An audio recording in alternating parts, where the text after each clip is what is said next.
What is going on, everybody? Gavin Powers Exotics back at it again with another video. And in today's video, I'm sick. I just got done having the flu and I'm tripping over a baby goat right now. Let me go ahead and pick up Brennan here. His brother Dale did it. We lost his brother Dale. We had Dale and Brennan, like from Step Brothers, and wish they were full brothers, so it didn't really make that much sense to name them that. But yeah, so we're doing a video today, of course, for the first one in a while because I've been so busy. And I'm going to give you all an update on some of the animals after the winter time. So how the animals fared in the winter time, which ones made it, or which all of them made it, besides from one pond. And that one pond, we're going to get to in a second. Otherwise, everything else made it. All the goats are fine, cows are fine, sheep are fine, rabbits fine, chickens are fine. Somehow we ended up with an extra chicken. I don't know, a random chicken showed up on our property. So we have a rooster now. So he just chills. I just let him hang out. Got to go get the eggs in a minute. So yeah. Just checking on the goats and all that. And there's a sheep over there. You see a sheep over there? Yeah, you see a sheep over there? So yeah, now we're gonna go check on some of the more exotic stuff. So get back to you guys in a second. Also, I haven't met Fernando yet. I went to an auction and they had this poor little neutered male goat that they're probably gonna eat. So rescued him. His name's Fernando.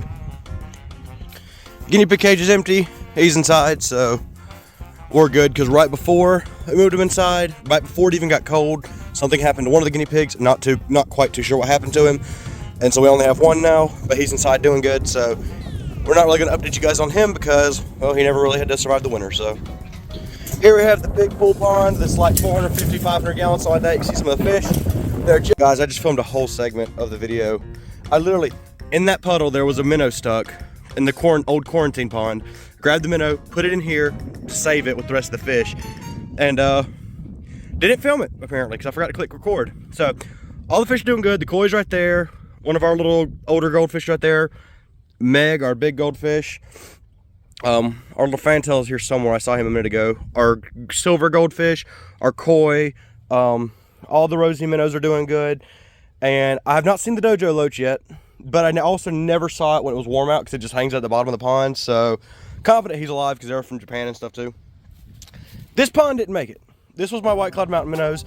I was told they could do fine in our winter temperatures, and apparently I was lied to because they didn't survive. I've not seen a single one. I had like 7 or 8 in here, which sucks because I had to rescue all of them from the hurricane. If you ever saw that video, the pond flooded, which is why I drilled these holes in the side, so the pond can't overflow again.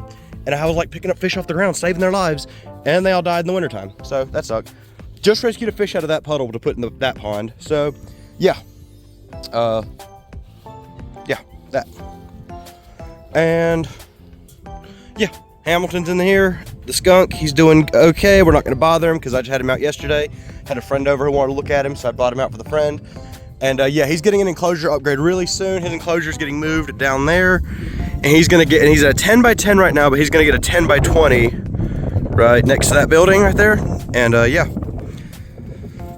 So now we're actually gonna go inside and show you some cool animals that I just got that you guys haven't seen yet, and get back to you guys here in a second when we see them. Okay, so we're in the animal room, and this isn't a quarantine setup, but a baby red tegu. Picked that up. Now we're gonna get on to the next thing. She ate a little bit of her egg yesterday, but not a lot. I'm gonna have to clean that out. On to the next thing.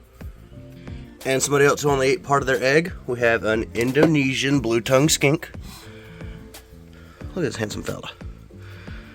Hey, this side's weird. This side takes a little bit to open, then it opens. So yeah, we got him, and they're both getting outdoor enclosures in the new zoo. So without further ado, oh, I took the lid off the wrong tank. Oh, get back to you guys outside here in just a second. Also, yes, I do need to vacuum the floors. I've just redid these tanks. So there's dirt all over the floors because I had to redo a lot of tanks. So yeah. Bet you guys here in just a second outside. Okay, so right here, right where the sunlight starts, there's going to be several, several short cages outdoors. One's going to be for the blue tongue, one's going to be for, probably going to get a bearded dragon. One's going to be for probably jeweled lacerdas. I really want to get some of those. One's going to be for the tegu, and that's going to be a bigger one. Don't worry, it's probably going to be like 8 foot by 8 foot or 10 foot by 10 foot. And the other one's going to be for my banana pectinata iguana. And right here's going to be 2 giant cages, probably 12 foot by 12 foot by 6 foot high. I'm gonna get 2 monitor lizards. I want a black throat monitor and an Argus monitor. I'll pop up pictures of them on the screen. of what those are. And a jeweled lacerda too, just so you know what that looks like. Here's gonna be a turtle pond. We're gonna get turtles again, because, you know, the tragedy of losing all the turtles. This is gonna be probably a grow out pond for little small turtles. Right here is gonna be where the skunk cage goes, then the African wildcat cage, and then another cage for another mystery animal that you guys don't know about yet. Let's head into the building, because we've done some interesting things. We have a tank as a door holder, because we're fancy here. Okay, that's a trash bag of, yeah. We got a new freezer in. We took all the lights down. I have a bird cage. That's not going to stay though. That was given to me. I'm going to put it in a storage building just in case I ever do need it. I actually got rid of one of these because my cousin needed it. Or check out HXG Exotics on YouTube. I'll pop their thing right there. Check them out. I gave them one of these tanks for their skunk geckos. They just picked up some skunk geckos the other week. I got these tanks. I got these are going to be for like micro geckos, like morning geckos, yellow-headed geckos, stuff like that, small frogs. I got this at the auction the other day. This big tank, don't know what I'm going to do with it. Something interesting, hopefully. I don't even know, that's like a 55 gallon or something like that. I got these two tanks. I'm thinking chameleon geckos for those, I don't really know yet. Get some little aquariums, probably going to do some shrimp tanks, because I want to do a little... So right here is going to be a set of 8 foot by 3 foot enclosures, going to be 3 of them. So it's going to be for whenever they're outside, I'm going to have the monitors and the tegu. But in the wintertime, they're going to have to come inside, and they're going to have these big enclosures right here to weather the winter out in. Then they go back outside in the springtime. And next to that, it's going to go a set row of tanks for like these 40 gallons. Going to go up. And that'll be for like leopard geckos, African fat-tailed geckos, stuff like that. Right here is going to be a really small, thin shelf for some little fish tanks, probably. Then over here is going to be sugar gliders. On top of the sugar glider cages, I'm probably going to build a shelf because I want to get Brazilian short-tailed possums. And I can put some enclosures above the glider pens and build a shelf so that way they're kind of completely separated. Right here is going to be for those bin cages where I keep my New Caledonian geckos in, like my I don't have a Chewy anymore, but I have a Chewy crested hybrid. My Cresties, my Chewy hybrid, my Saracenorum, the hybrid of that. Probably going to get a Leachianus gecko here soon, or not here soon, probably next October at Tinley. I want to get one because that's where they're the cheapest at. And right here is going to go some 4x2x2 enclosures for, again, outside in the wintertime. I'm going to have the jeweled lacerda, the iguana, the skink, and the bearded dragon outside. They're going to come inside in the wintertime, so I'm going to put them here. Probably just going to be grow tents stacked on top of each other, so that's probably what I'll do for that. Right here is going to be the freezer. Have a shelf above here with some dry food up there. So like dried cat food, dried dog food, and all that for the mammals outside, or not dried dog food, dried cat food, or yes, dried cat food, because I do have Missouri exotic cat diet.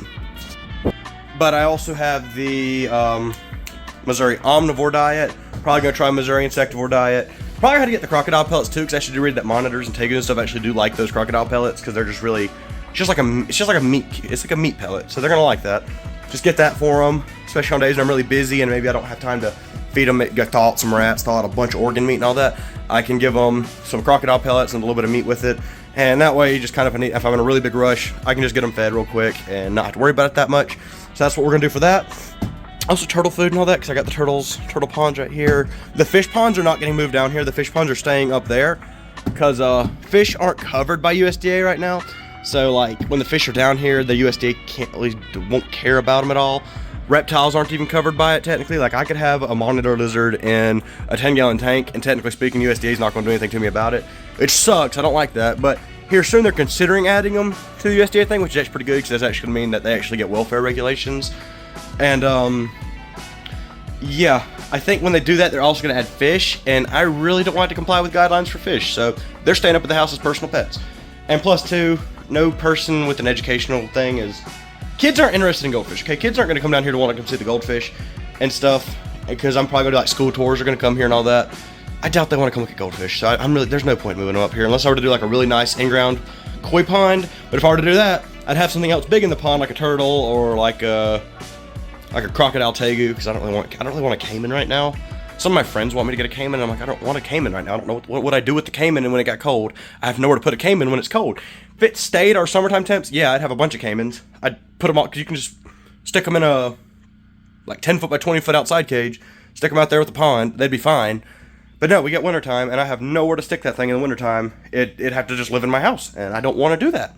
So, not getting a Cayman anytime soon. Probably not for the next couple years. So yeah, that's what we're doing. I am sick still. So, hope you guys enjoyed this video. I know it's been a while since we've showed you guys anything. So, just a little update on what's going on. Hope to see you next time. Why did I end the videos? It's been like a month since I've uploaded. Anyways, peace.